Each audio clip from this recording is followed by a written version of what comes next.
The Ole Miss Rebels. What are they called? The Rebels? And now they're the Bears or the Bearcats or the They're a Sharks or shark. whatever the It's a hell. shark. It's a The shark, but Shark, yeah. Land Shark. Mm-hmm. They're named after a terrible beer, right? Yeah, that's Yeah. what ticks some people off. All right. Let's get it. All right, let's do it. Okay. All right, I'm good on Twitter. We're in the broadcast. Creating the broadcast. And here we go in 5, 4, 3, 2, and 1. What is up, everybody? Thank you for joining us here on the Welcome Home Podcast. I'm your host, Face Guard. I'm joined by co-host Q. We're back. Yep. We're It's been back. a long week and a half or so for your boy over here. It's been Struggle Bus City. Q, you remember the show Out of the Box on Disney? You remember that show? Yeah. Yeah, that's what Yeah. my house looks like right now. Like there are boxes on boxes on boxes on boxes. It's absolutely insane right now, honestly. Yeah. But, So for those who thought, we just canceled the show. yeah. Yeah, that was kind of crazy. I mean, I don't know why everyone thought that. I have no idea why everyone thought that. Every time we're not going to agree on how we feel about what's going on in the program, that doesn't mean that we canceled the show. Um, like as you guys know, we do have sponsors, so like we can't just can't cancel the show. And we're grown Um, men too, Q, by the way. We're grown we men. also have like lives. Yeah. I'm planning for a wedding. He was moving. Um, I mean, life happens, boys and girls. We gave y'all spaces. I gave y'all some great spaces. I gave y'all some quality spaces, man. And I mean, honestly, I couldn't after the Alabama game. Everyone knows that was homecoming, so you know what happens when I come for homecoming. You know what happens there. So, um, homecoming is homecoming. But Mm-hmm. I will say this about the Bama game, because this won't be a long episode, guys. We're going to brief you on some things, but I will say this about the Bama game. It's about time everyone looks in the mirror and realize we are who we are. Sure. That went literally about the exact way we thought it would go. We would get our hopes up and they would be crushed. It happens every time. Every single Every time, time. Q. Every Every time. single time. I didn't think it would be that drive. I thought we would drive down, kick a field goal with too much time left, and be up and be like, "Oh, okay, cool. We're up." And I don't know, it just didn't work out the way I thought it would. I tell you. It seems Q. We say this all the time. We've seen this song and dance before, and my God, sure. it happens For sure. every single time. And I put a post out, and some fans got upset. Not really fans, probably more students, probably from New Jersey, if I had to take a guess. But South Carolina is 0-3 under Shane Beamer. When students do this whole, hey, we're down by that team's down by a touchdown, maybe possibly 2 scores, and they, get ready to rush the field. You have to respect the football gods. I'm just going to tell you that right now, okay? I'm going to tell you that right now. I'm going to be real. Even that. That's how I know you guys have never been around winning football. Like every time y'all do that, I know without a shadow of a doubt, you guys have never been around. That makes me appreciate Spurrier years so much more. And being a college student during Spurrier years, Mm-hmm. it really means a lot to me now. Like I appreciate that more than I can even express now. We didn't do that kind of stuff. That never happened during that. It No, didn't matter no, who we no, played. no. It never happened like that. It never And crossed our minds. It was like that's the thing, never. man. Like it's weird. It's weird behavior, bro. Like if I'm gonna be honest with you, it's weird behavior. You've got embarrassed. I thought y'all would have learned y'all lesson after the LSU game. I honestly, genuinely thought y'all would have learned your lesson after the LSU debacle situation. Uh, I can't remember the other time they did it. Was it Florida? Florida. So the Florida game where we ended up losing that one. Yep. Okay, so Which why were we rushing the field on that one anyways? Florida was bad that year. We were bad. That's what I'm saying. You guys don't even do it like at logical times. We've beaten Bama before. We beat Bama when they were number one. Like, you guys have got to get it together. I see why a lot of other fans and other fan bases be like, yeah, you guys don't know how to act like y'all been there before. No, and it's like Q. Where's the standard at for South Carolina, right? And it's like, where has it gone? Because if you want to rush the field after every game over ranked opponents, top 5, top 10, top 15, whatever,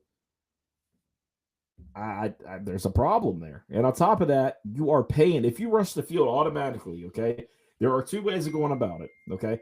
But if you rush the field automatically, that is $500,000 the first time in your opponent's pocket to get whoever they want, which, by the way, Alabama beat South Carolina for Daniel Hill, the running back that had the most yards in scrimmage against South Carolina in that game, where he was right up there. But that was Daniel Hill. South Carolina, Alabama were in a matchup for that running back. They were right there. And I think if Father Daniel Hill didn't play the part, South Carolina would have probably landed Daniel Hill in that recruitment.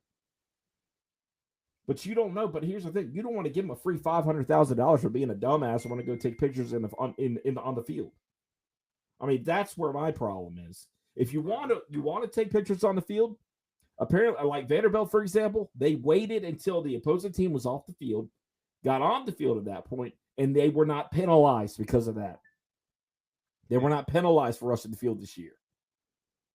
I just think the thing that South Carolina fans have got to understand and realize is it's going to cost to do that. There's no point in rushing the field right now.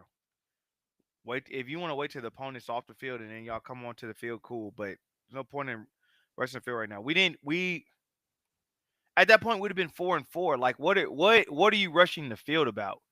I honestly would have understood y'all rushing the field with LSU more, because at that point we would have been 3-0, and with a ranked win. And on top of that, we'd have had a lot more going for us at that moment. If I'm being transparent and quite honest about the situation, you're 3-0 going against Akron, looking at 4-0 in the face with a bye week, then Ole Miss. So, I mean, I think fans just wanted something to cheer about because of how the season has gone. But once again, that's how I know a lot of you guys have not been around winning. And that's the scary part about this, because you guys are putting Shane on a hot seat for like the wrong reasons. Yeah. Shane being on the hot seat isn't because of wins and losses. Shane right now being on the hot seat is because of how he is being as a head coach. And we've talked about this, FG. I feel like Shane has made some extremely questionable calls this year. Yeah. And it's embarrassingly, like, I expected some of the calls he was making now he would make as a first-year head coach. Yeah. Even as a second-year head coach. But what we're seeing in this actual situation that we're watching unfold is a coach that's not understanding the climate of where he is and understanding what he has to do in order to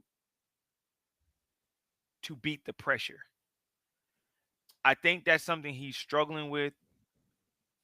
I really hope he can figure it out, because I will say this, and I have verified this several times. If Shane doesn't right the ship next year, Shane is gone. I'm going to go ahead and tell y'all this right now. Donati is not falling behind by the wayside. No. He is not going to have the football program fall behind. There is too much getting invested into Williams-Brice Stadium itself. So you have to have butts in the seats.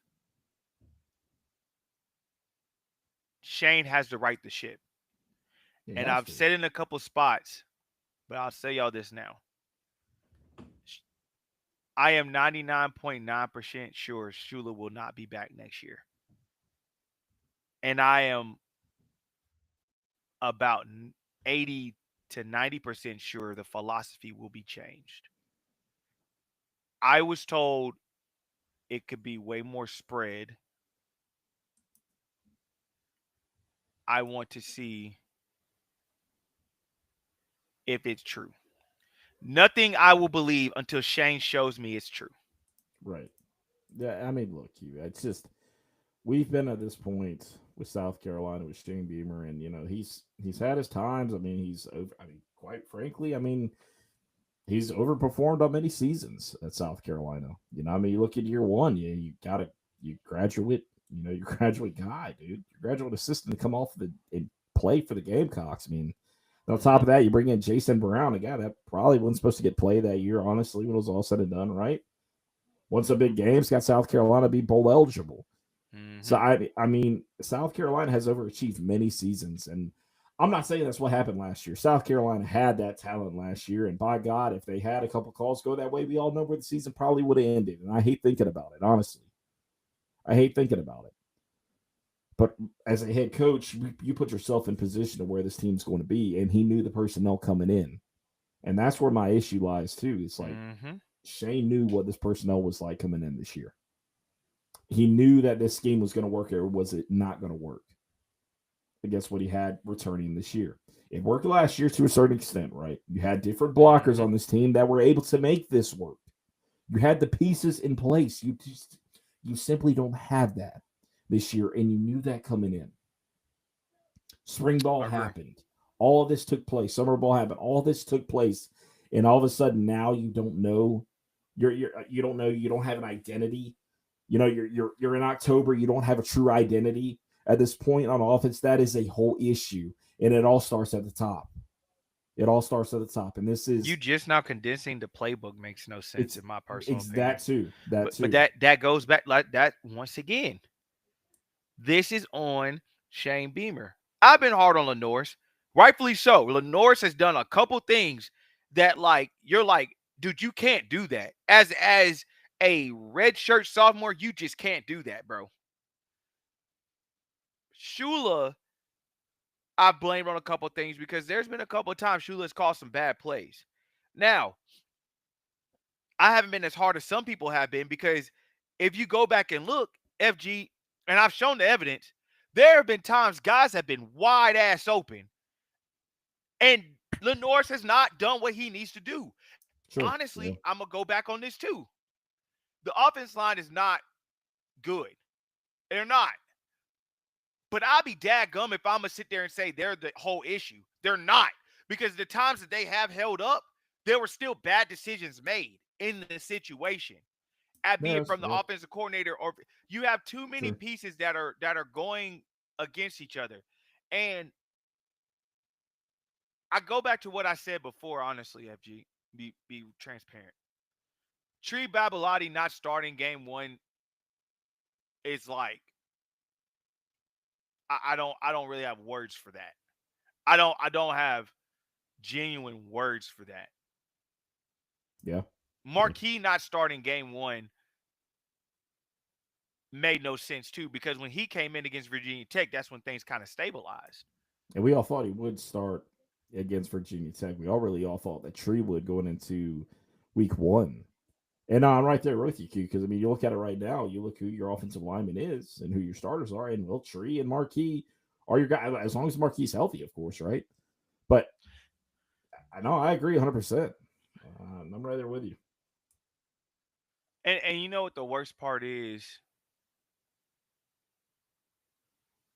I'm struggling with when Shane said after the Oklahoma game that he's encouraged because of what he sees in practice. I knew then we had a bigger problem on our hands. I knew for a fact we had a bigger problem on our hands.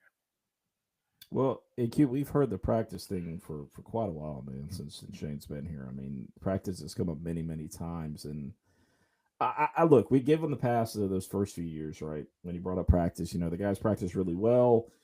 Granted, you have all these injuries that happen on that offensive line, 12, 13, if we're keeping count again that year, right? And I guess it was 2023. So all those things happen.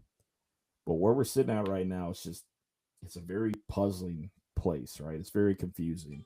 And you look at around the league, right? The SEC, all these jobs have opened up, and there's probably going to be a few more that could potentially open up for the end of the year. I mean, Brian Kelly.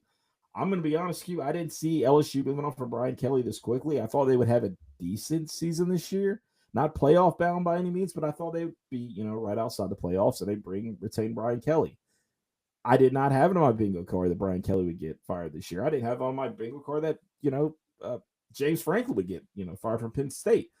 But that's college football, man. Things are always changing. You never know what's going to happen. But my point here is that, look, if these other jobs open up at the end of the season, Hugh Freeze, right? If he goes away, let's say Eli Drinkwitz goes somewhere else. I mean, there's other P4 jobs that are going to open up as the season progresses. We have another month of football left. What's going to happen to South Carolina next year, right? And that's where fans are going to scratch their head at right now. Why are we not getting rid of Shane? Well, for two reasons. Like you said, Shane has an opportunity to right the ship next year. Obviously, he's earned it. He's earned it, but a move's not going to happen this year because of that, right? He's earned the opportunity to be able to do that. And the fact of the matter is, with all the coaching carousel right now, that's not even an option. No, you. And I think that's probably the biggest thing is y'all got to understand. 3 of the top 5 jobs in college football currently are open. Mm-hmm. Like, you don't want to be in that volatile situation, bro. Yep. LSU, Florida, Penn State. I mean, that's tough. And if not top 5, definitely top 10.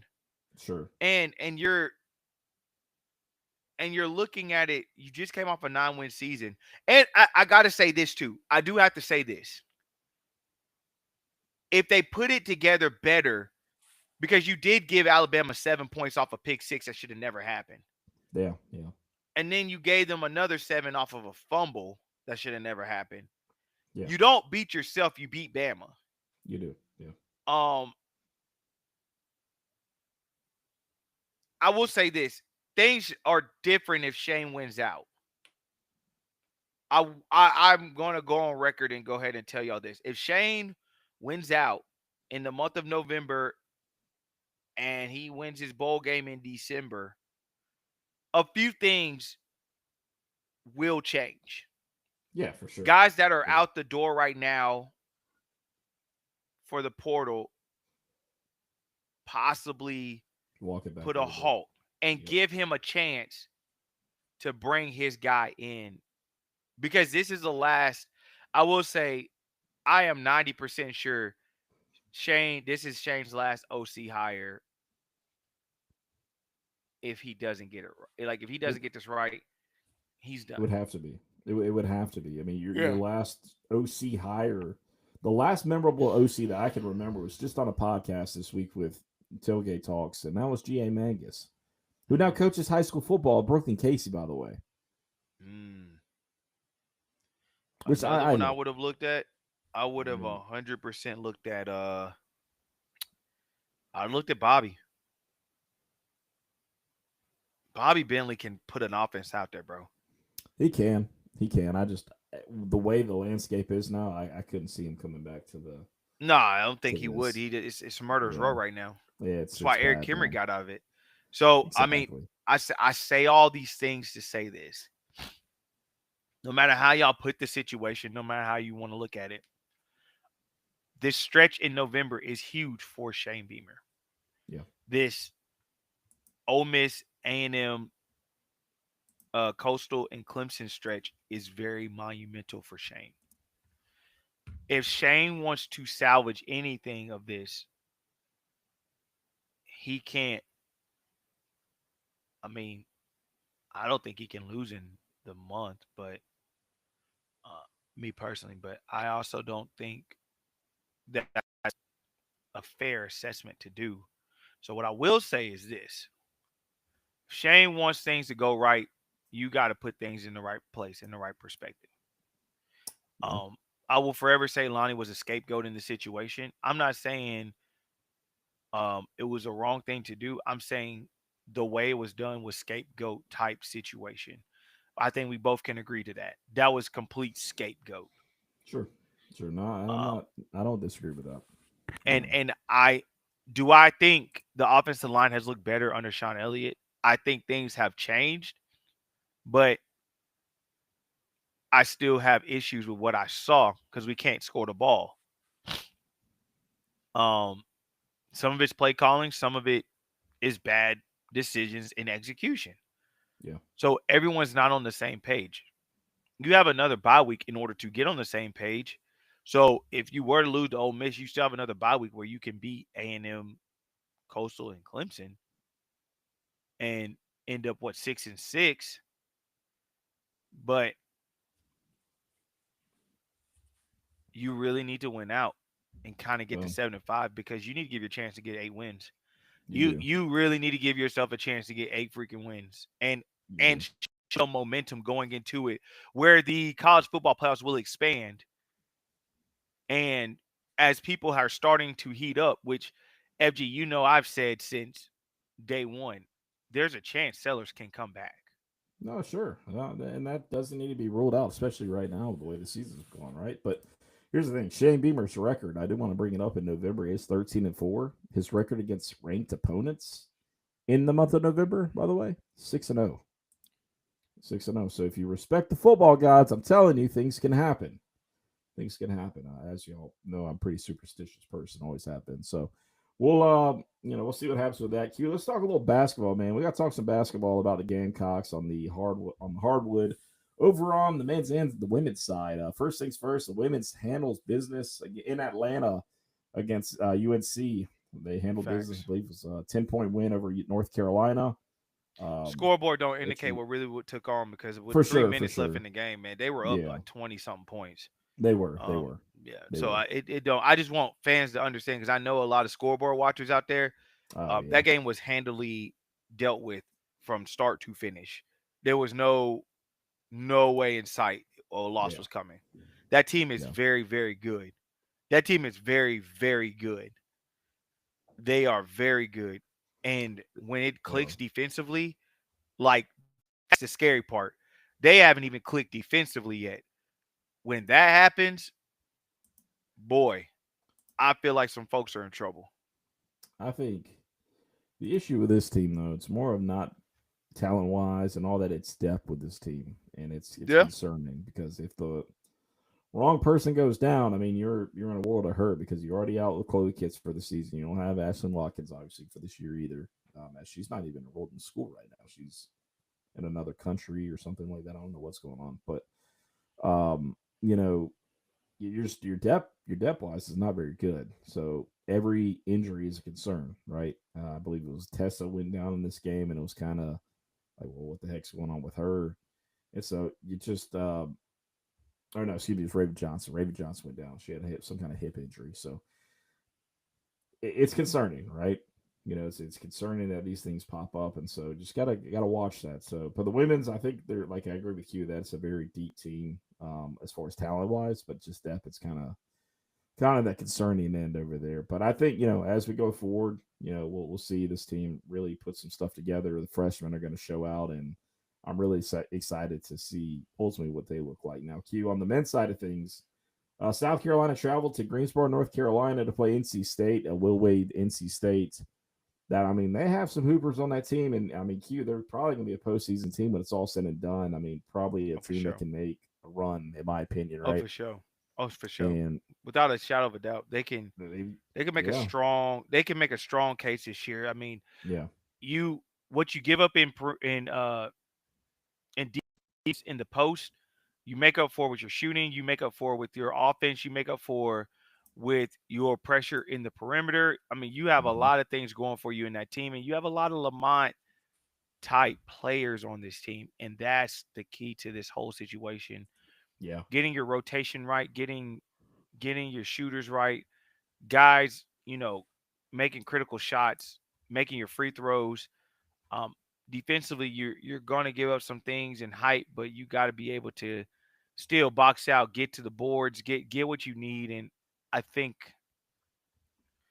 I like what I see. I like what I've heard, most definitely, but I definitely like what I've seen, and I am looking forward to seeing what happens Tuesday when it comes to these guys. I'm looking forward to that. Yeah, and I think it's going to be a good crowd out there, man, on Tuesday night at the CLA. I Hmm. think it's going to be a packed out crowd. Seems like it's going to be.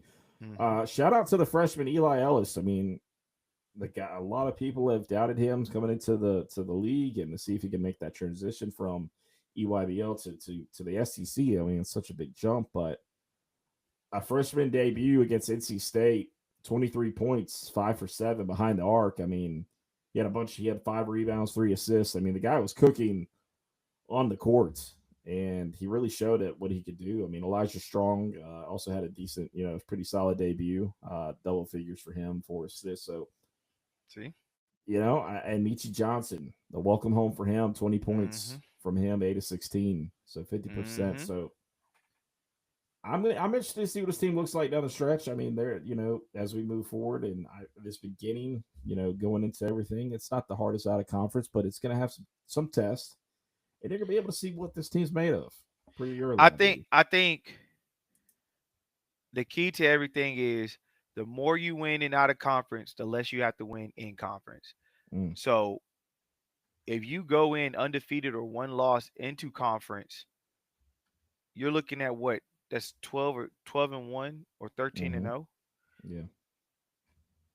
You're trying to get to 22 wins. So Mm-hmm.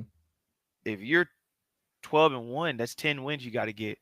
You're 13 and 0, that's 9 uh Yep. to 20, and then you just, I mean, to me, this league is so strong. You'll be able to get you'll be able to get where you need to be, net ranking wise.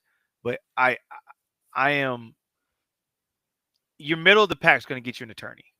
And I Yeah. think this is a middle of the pack SEC team. I think they're going to surprise a lot of teams with their shooting, with their gameplay, and we're going to be able to see if they're able to get it done. It's the big thing. Are they able to get it done? Yep.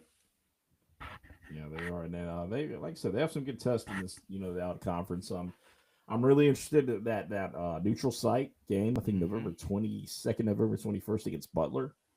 That one that's going to be a It's very going to be a big interesting one. game. And It's a then big one the for us. SEC ACC tip off the Virginia Tech South Carolina matchup from was it last year? Was it last year or the year before that? It was just all those whistles. I couldn't remember, but good lord, I mean they would not stop. They would not Because stop those we haven't lost to them, whistles. have we? We haven't lost to them under Lamont, have we? Against Virginia Tech, I don't think so. not with Lamont. No, No, I haven't lost to no, them not with with Lamont. Lamont. So I think it's big. So we have a chance. This basketball season should be very interesting. I think Dawn is going to go ahead and hit back, especially to the Final Four. But I believe she's going back to the Natty Championship game, Mm-hmm. where I think she has that chip on her shoulder, and we get over the hump this year. But I do think Lamont leads these guys back to the tournament, and all the outside noise, you know, slows down or stops Yeah, because they understand, yeah. like, him taking them two out of his, what, 4 years. It's Mm-hmm. not it's not bad, especially It's with not. how bad the the first season was. Yeah, So yeah. It's not too bad, man. Not too shabby. I'm excited. I'm really high on this team this year to see what they can do. A lot of newbies and a good guys returning, and a lot of new transfers too, man. So really excited to see what they do. Q, before we end the show, we need to go ahead and talk the Ole Miss South Carolina matchup, and we need to bring this up real quick. Just to talk about a little bit more. Trinidad Chambliss is an absolute force for Ole Miss, and he's been that. how did he go under the radar is insane. I got to tell you, man. Yeah, yeah, exactly. They brought him in for what D2, right? And your senior season going into the SEC, you don't know what to really expect. You got Austin Simmons you're trying to fight for the quarterback position. He goes down, and Trinidad Chambliss, 1,800 yards, 9 touchdowns, and 1 interception. And Q, Ole Miss is 7-1 right now, and I truly feel when I say this should have been South Carolina's season. That should have been the season South Carolina should have had this year, I agree. and it's I mean, painful. It's painful. you wasted a really good defense. Yeah, and here's the thing, Q. South Carolina, Ole Miss, they lost a lot both on defense and on offense when it was all said and done in the draft. These two teams are very similar to what they lost. They're starting running back, right? I believe they're starting tight end, their defensive line. And here we are, 3-5. Ole Miss is 7-1. We'll have to see what happens, man. We'll have to see what happens. Yeah. We'll have to see what happens. It's going to be, I mean, it's sold out night game for Ole Miss, so they're going to have the fans packed in there. Which, I mean, Ole Miss, I wouldn't really consider them a hard road atmosphere. They're not. They have a really cool tailgating scene, but other than that, I don't consider them. I mean, we have a chance. That's all. All I say is we have a chance. It's just because defense is going to show up. I just want to know what the offense is going to be able to do. What are you guys going to do? Mm-hmm. Yep. So that's where we're at. Don't be mad at the defense when they've been time of possession. The offense hasn't had the ball anywhere near what Ole Miss has had it. Don't be mad at the defense. Don't say, oh, maybe we were wrong about Clayton White. Don't do that either. Okay. I agree. Let's act like we have some kind of sense when it comes to knowing ball, and let's not do that. I agree. Let's not do that. Yes, sir. Yes, sir. So we'll see. Ole Miss is predicted. They are a 14.5 favorite right now over the Gamecocks as it stands. South Carolina obviously did cover the spread last week against Alabama, right? Great teams cover. So we need those wins to start coming, though, man. And what better time to do that right now than get a win over Ole Miss for the first time under Shane Beamer for South Carolina? That would be huge. It'd be the first time Shane Beamer's beat Ole Miss since he's been at South Carolina. So it's the time to do it. It's the time to do it. And Lane Kiffin's on a pretty good high right now. There are obviously a lot of people that think he could take a job somewhere else, and he may. I would put it past old Lane Kiffin. We all know his history. He may leave you the start crash in the middle of the night like he did Tennessee. That sent it back a decade plus, which that was beautiful when that happened. Man, that was awesome. I think it just depends, man. Like you just gotta see what team shows up. Yep. That's all it's about. What team shows up, ready to play. That's it. Well, guys, we'll be without Jaden Sellers in this game. He's already been ruled out. But other than that, everybody's supposed to be playing. Everybody else is healthy, besides Buddy Mack too. But he hasn't really got too much playing time as far as going on the defense. So we'll talk about this Monday, Q, see how things go. It's an opportunity South Carolina can grab, man. Shane Beamer 6-0 against ranked teams in November. The football gods can give us one. If they can give us a few this month, if they give us all of them, please. But we'll see, man. We'll see. Q, you have anything else before we wrap it up, my guy? That's all I got, brother. I said, well, guys, appreciate y'all tuning in on this Halloween night as, the kids start trick-or-treating, as we will be here shortly. I got to take my son out. So appreciate y'all tuning in to the Welcome On Podcast. Appreciate y'all listening to the Welcome On Podcast on Apple and Spotify. Where you can rate and review all the shows. You can appreciate you watching it live on Facebook, YouTube, X, all that good stuff over there. And, guys, we'll see you next time. Peace.